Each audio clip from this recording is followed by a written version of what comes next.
Shalom jemaat sekalian, bertemu kembali di dalam kitab Ester dalam pendalaman Alkitab kita pada hari ini.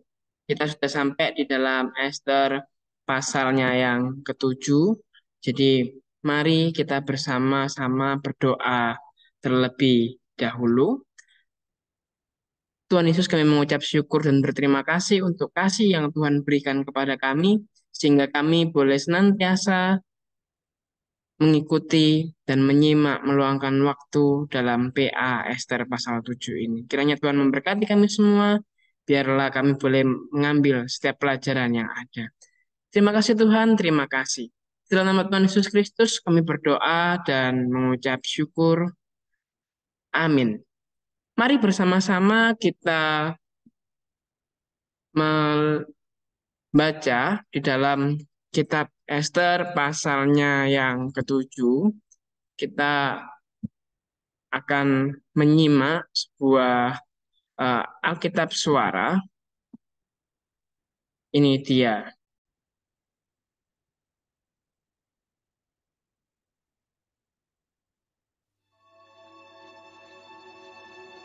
Datanglah raja dengan Haman untuk dijamu oleh Ester sang ratu.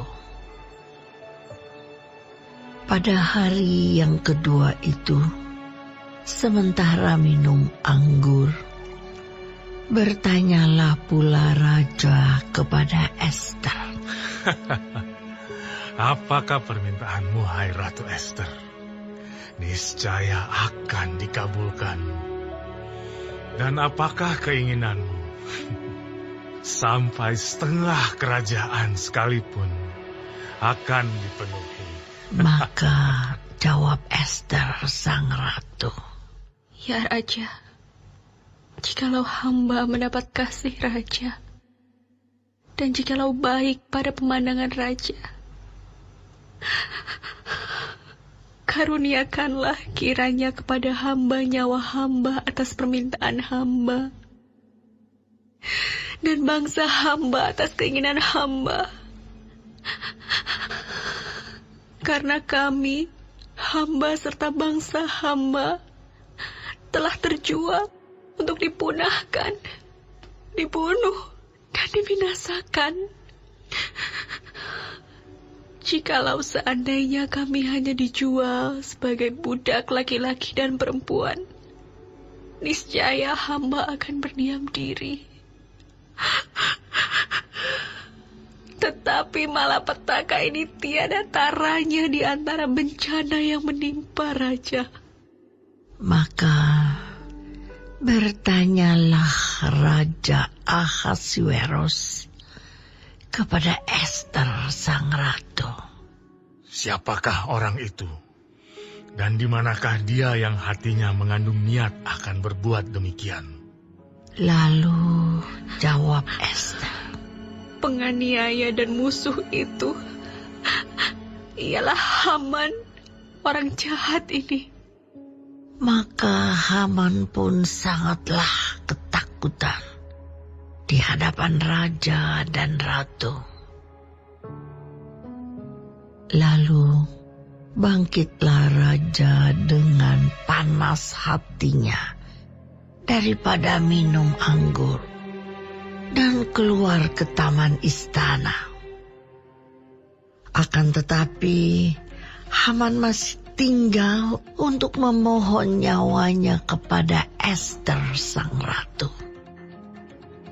karena ia melihat bahwa telah putus niat raja untuk mendatangkan celaka kepadanya. Ketika raja kembali dari taman istana ke dalam ruangan minum anggur, maka Haman berlutut pada katil tempat Ester berbaring. Maka titah raja, Masih jugakah ia hendak menggagahi sang ratu di dalam istanaku sendiri? tatkala titah raja itu keluar dari mulutnya, maka diselubungi oranglah muka Haman.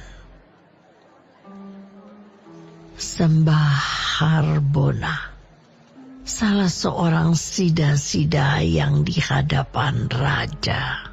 Lagi pula tiang yang dibuat Haman untuk Mordekai, orang yang menyelamatkan raja dengan pemberitahuannya itu, telah berdiri di dekat rumah Haman, 50 hasta tingginya. Lalu titah raja. Sulahkan dia pada tiang itu.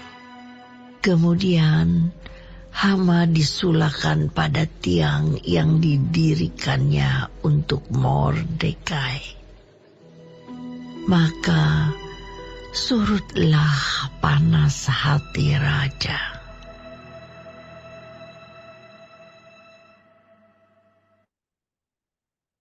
Ya, itu tadi kita sudah menyimak Alkitab Suara di dalam Ester pasal 7.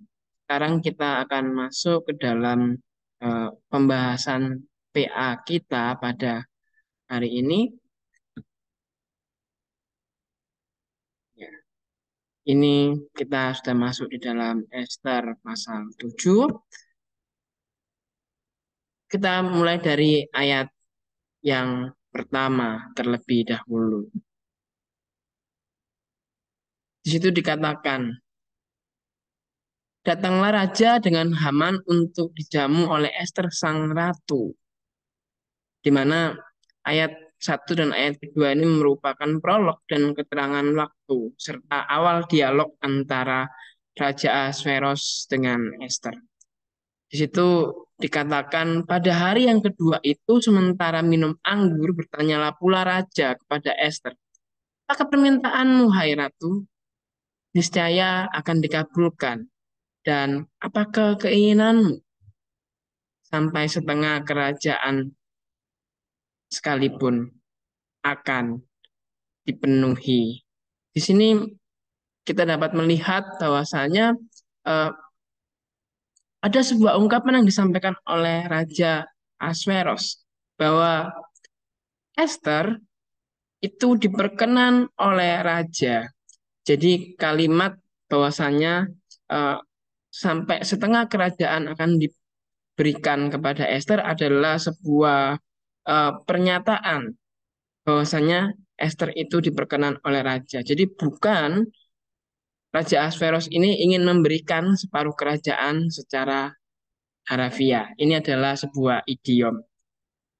Kemudian kita dapat melanjutkan di dalam ayatnya yang ketiga, di mana kita dapat melihat di situ dikatakan, maka jawab Ester sang ratu, ya raja, jikalau hamba mendapat kasih raja dan jikalau baik pada pemandangan raja, karuniakanlah kiranya kepada hamba nyawa hamba atas permintaan hamba dan bangsa hamba atas keinginan hamba. Nah, di sini kita dapat melihat bahwasanya Ester sedang mencoba untuk mempersuasi raja, memohon belas kasihan. Lalu ada etika umum agar permintaan Ester sebagai seorang permaisuri tidak terdengar mendikte. Kalimat jikalau baik pada pemandangan raja, sikap ini bukanlah hal yang istimewa, karena kalimat ini diulangi sebanyak 7 kali dalam kitab Ester. Dan di pasal ini, kita bisa melihat bahwasanya ini adalah kali kelima kalimat ini diulangi. Pertama, oleh Memukan di pasal 1 ayat 19, ketika Memukan mengusulkan pembuangan Ratu Wasti. Kedua, dilakukan oleh Haman dalam pasal 3 ayat 9. Pada waktu itu, ini dilakukan ketika Haman memohonkan pemusnahan bangsa Yahudi. Kemudian yang ketiga dan keempat, kalimat ini kembali diulangi lagi, disampaikan oleh Ester dalam pasal 5. Ketika pertama kali menghadap raja dan meminta perjamuan, dengan Haman dan memohon izin untuk menunda permintaan lain sampai hari perjamuan tiba, seperti yang kita lihat di dalam pasal 7 ini. Sedangkan 2 pengulangan sisanya dilakukan Ester untuk penarikan kebijakan pemusnahan bangsa Yahudi dalam pasal 8 dan juga yang terakhir dalam pasal yang ke-9 agar seluruh komplotan Haman dieksekusi mati. Dengan penggunaan kalimat 2:5 tersebut, kita bisa mengambil pelajaran bahwasanya ada yang memohon dengan rendah hati untuk membenarkan diri sendiri seperti yang dilakukan oleh seorang memukan.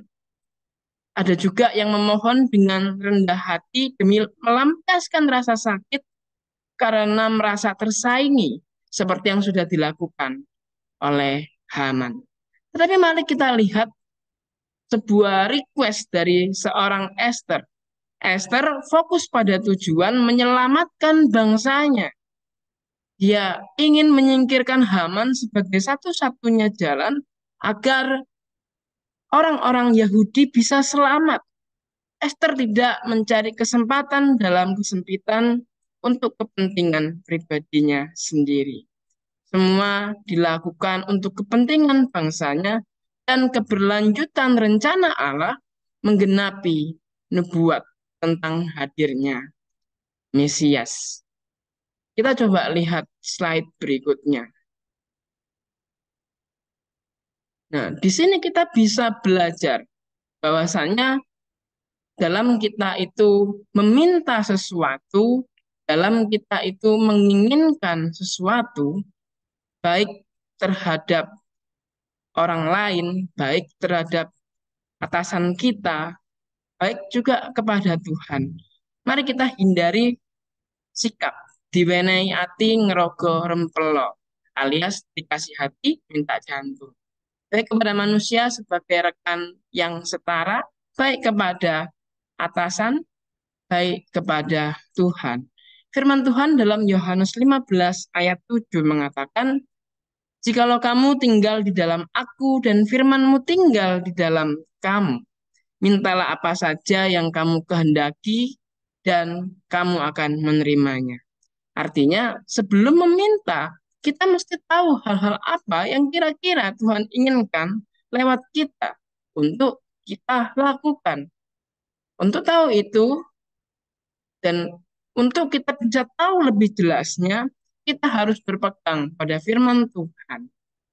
Nah, selanjutnya, kita akan masuk di dalam ayat yang keempat dan keenam.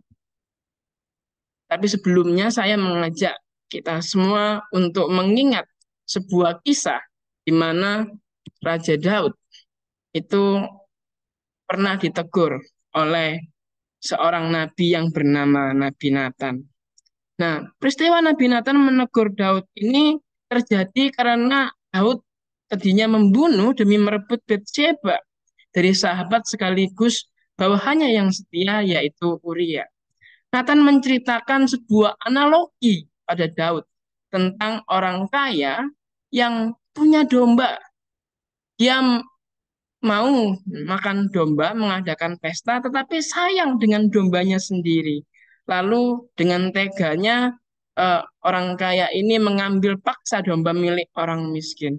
Nah, Nabi Nathan di sini mencoba untuk memanfaatkan semangat keadilan dari Daud, sehingga ketika Daud marah terhadap cerita itu dan menanyakan siapa itu, baru Nabi Nathan menunjukkan si pelaku, yang ternyata pelakunya adalah Daud sendiri. Taktik yang digunakan Ester ini mirip dengan yang digunakan Nabi Nathan. Persamaan dari keduanya adalah sama-sama menyamarkan pelaku dalam sebuah cerita untuk membawa masuk lawan bicara yang sebenarnya kedua-duanya sama-sama raja. Daud kan raja, Ahasveros juga raja. Nah, kedua orang ini sama-sama dibawa ke dalam pergumulan batin dari sisi kelompok yang tertindas untuk memunculkan perasaan ingin menegakkan keadilan pada lawan bicaranya. Dalam hal ini Ester kepada Raja Ahasveros. Kita mulai di dalam Ester pasal 7 ayatnya yang keempat. Di situ dikatakan, karena kami hamba serta bangsa hamba telah terjual untuk dipunahkan, dibunuh dan dibinasakan. Jikalau seandainya kami hanya dijual sebagai budak laki-laki dan perempuan, niscaya hamba akan berdiam diri. Tetapi malapetaka ini tiada taranya di antara bencana yang menimpa raja.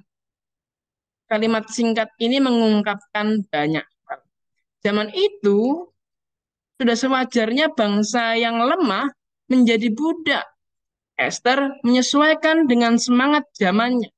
Ia mengakui kedudukan bangsanya tetap ada di bawah Persia. Bangsanya tidak sederajat dengan bangsa Persia.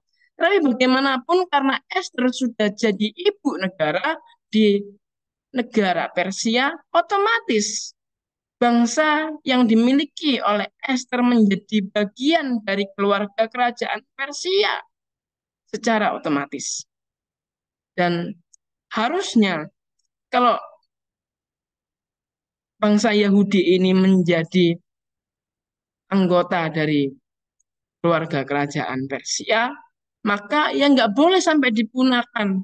Dan kalaupun ada pihak lain yang nggak suka dengan bangsanya, kalau tidak ada sanggahan dari Ester tentang kebijakan ini, nah raja itu pasti juga akan malu jika dinilai tidak bisa melindungi keluarga istrinya sebagai seorang ibu negara.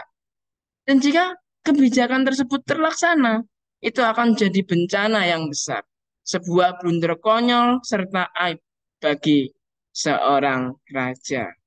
Maka Ahasveros mulai memakan umpan si Ester sama seperti Daud memakan umpan Nabi Nathan. Kita lihat di dalam Ester 7 ayatnya yang kelima. Maka bertanyalah Raja Ahasveros kepada Ester sang ratu, siapakah orang itu dan di manakah dia yang hatinya mengandung niat akan berbuat demikian? Lalu jawab Ester, penganiaya dan musuh itu ialah Haman, orang jahat ini. Nah, kemudian kita dapat melihat ini ya, rekan-rekan yang mungkin bisa main catur atau mungkin pernah gitu ya bermain catur pasti tahu ada dua bidak berbahaya yang sering diandalkan karena punya kemampuan spesial. Yang pertama adalah Perdana Menteri karena bisa bergerak vertikal, horizontal, dan diagonal sepanjang yang diinginkan pengguna.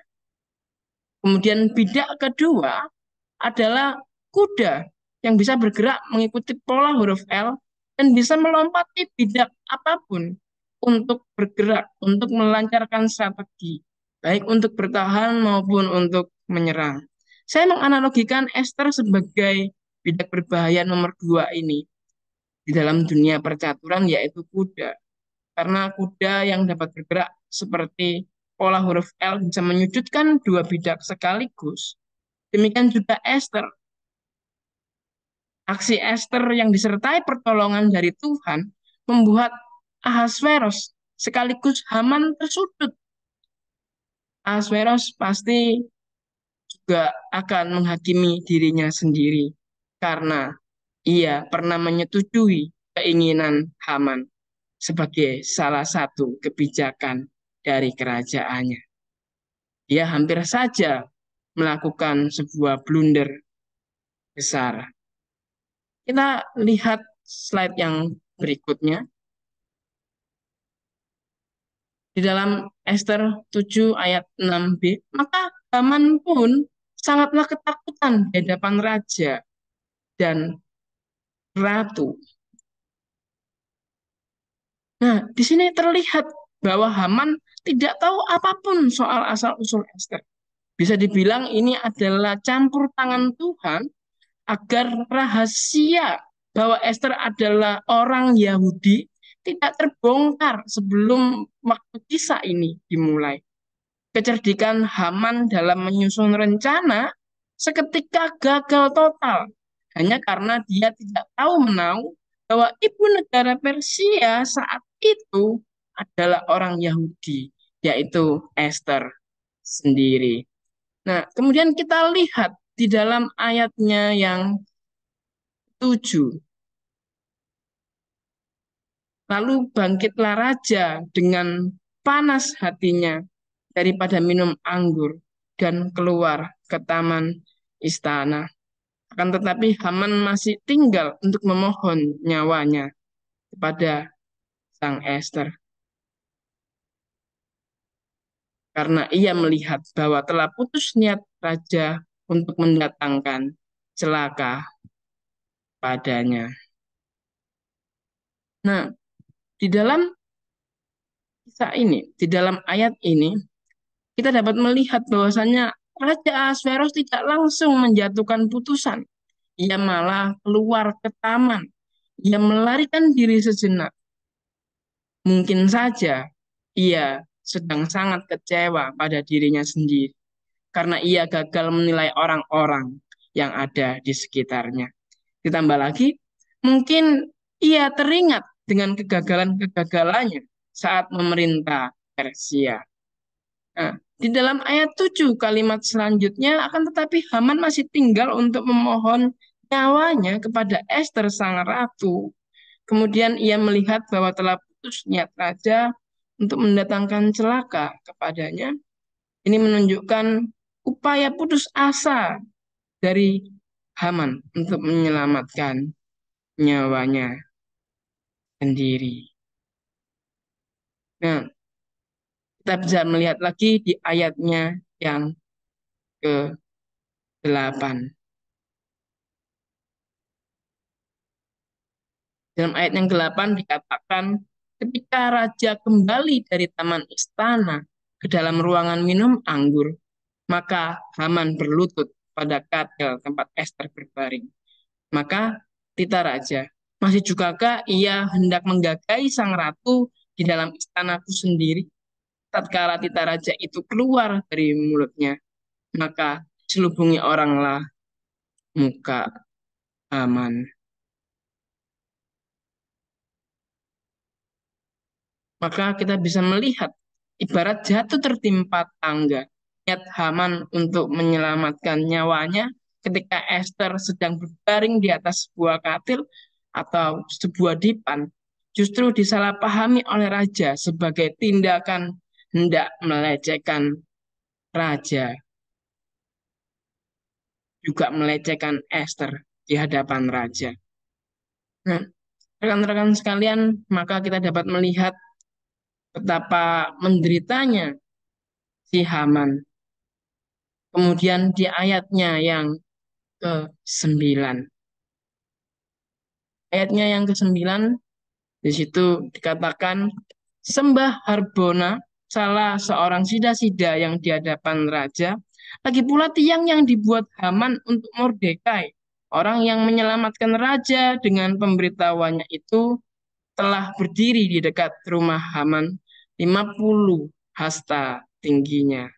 Lalu tita raja, sulakan dia pada tiang itu.